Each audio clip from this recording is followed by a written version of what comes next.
Bonjour à tous, c'est Dr Jonas Croissant, prédicateur, enseignant de la Bible et éditeur en chef de connaître-pour-vivre.com, site d'enseignement chrétien. Merci de nous retrouver pour ce nouvel épisode de l'ecclésiologie biblique sur Connaître pour vivre. Et nous allons voir la question, qui doit être baptisé ? Qui doit être baptisé ? Alors notez que je n'ai pas écrit qui peut être baptisé, puisque tout le monde peut être baptisé, un inconverti peut être baptisé, un enfant peut être baptisé, mais la vraie question c'est qui doit être baptisé ? En d'autres termes, il est possible de baptiser physiquement quelqu'un et puis Dieu n'a absolument pas souhaité que cela se passe et ce n'est pas quelque chose qui devrait être fait. Alors la question est qui doit être baptisé ? Donc la Bible nous montre sans aucun doute que ceux qui doivent être baptisés sont les croyants. Il n'y a pas de baptême d'enfant dans la Bible, tout simplement parce que le baptême est un signe extérieur de la réalité intérieure de la régénération.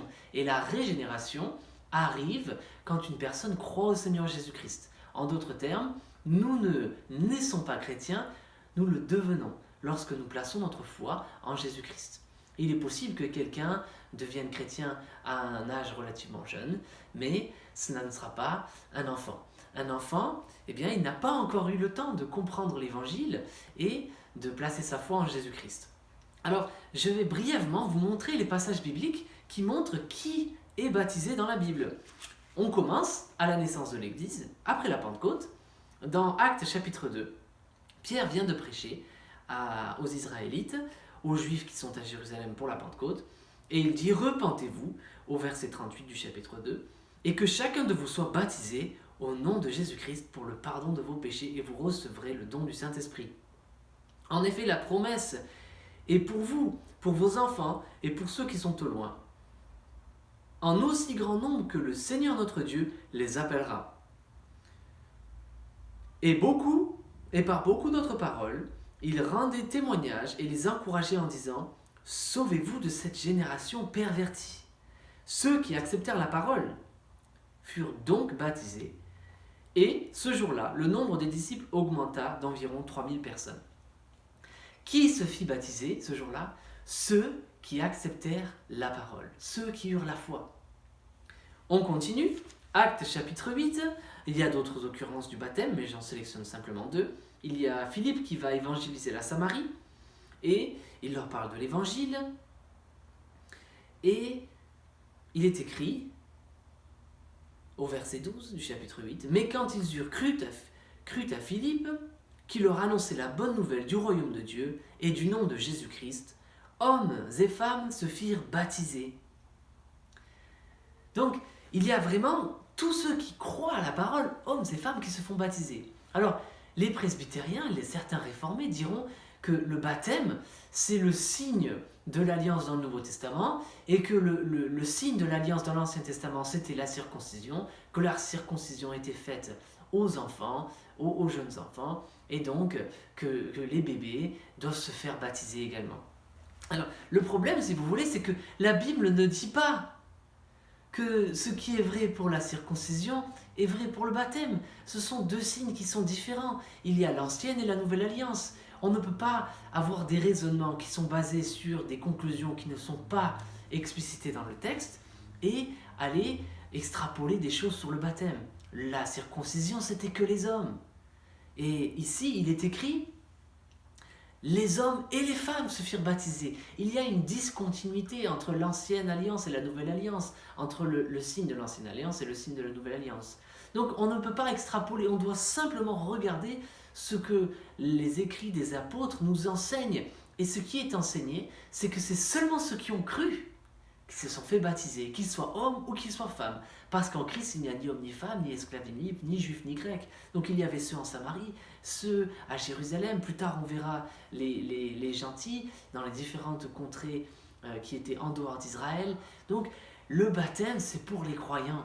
C'est pour ceux qui ont cru. Alors qui peut être baptisé ? Pouvez-vous être baptisé ? La question est, avez-vous cru au Seigneur Jésus-Christ ? Avez-vous compris la bonne nouvelle du royaume de Dieu ? Avez-vous compris que Jésus-Christ est le Seigneur des Seigneurs, le Roi des Rois, qu'il est votre Dieu, qu'il a été l'homme, qui a été Dieu, qui s'est fait chair et qui a vécu pendant 33 ans une vie parfaite, qui est mort à votre place pour vous sauver de vos péchés ? Avez-vous compris que le Saint-Esprit est donné à ceux qui croient et que ce Saint-Esprit, c'est celui qui vous aidera à vivre une vie qui sera à la gloire de Dieu et que c'est par son aide seule que vous pourrez le faire. Ce n'est pas par votre force, ce n'est pas par vos actions, mais c'est par l'Esprit de Dieu. Avez-vous compris que c'est Dieu seul qui vous sauve par son Fils Jésus-Christ? Si vous avez compris cela, eh bien vous pouvez être sauvés. Comme l'eunuque, c'était une personne qui ne comprenait pas l'évangile et quand Philippe lui a annoncé l'évangile et qu'il avait compris qu'il devait être baptisé, eh bien, il dit, voici de l'eau. Ils étaient en plein désert. Qu'est-ce qui empêche que je sois baptisé? Et Philippe lui a dit, si tu crois en ton cœur, cela est possible. Qui doit être baptisé? Celui qui croit en son cœur que Jésus-Christ est Seigneur, qu'il est mort et qu'il est ressuscité d'entre les morts, qu'il est celui qui revient bientôt, qu'il est à la droite de Dieu. Si tu crois dans ton cœur, tu peux être sauvé, en les mots de Philippe. C'est ça que la Bible dit. Tu peux être sauvé. Et même dans les passages où il est dit que la famille de celui qui a cru a été baptisée, il est dit qu'ils ont cru eux aussi. Ils crurent et ils furent baptisés. C'est tous les membres d'une famille, tous ceux qui croient, qui sont baptisés. Celui qui croit, c'est celui qui peut être sauvé. Et non pas seulement, c'est celui qui peut être baptisé. Et c'est pas non seulement peut-être, c'est doit être. Jésus-Christ a dit, allez et faites de toutes les nations des disciples et baptisez-les au nom du Père, du Fils et du Saint-Esprit. C'est un commandement, c'est un impératif. Soyez baptisés si vous avez cru au Seigneur Jésus-Christ. Merci de nous avoir suivis, c'était connaîtrepourvivre.com. N'hésitez pas à souscrire à notre chaîne YouTube, à cliquer sur la cloche pour recevoir les nouvelles vidéos. Laissez-nous un j'aime, partagez ces vidéos sur les réseaux sociaux, devenez membre de Disciples de Jésus, notre groupe sur Facebook.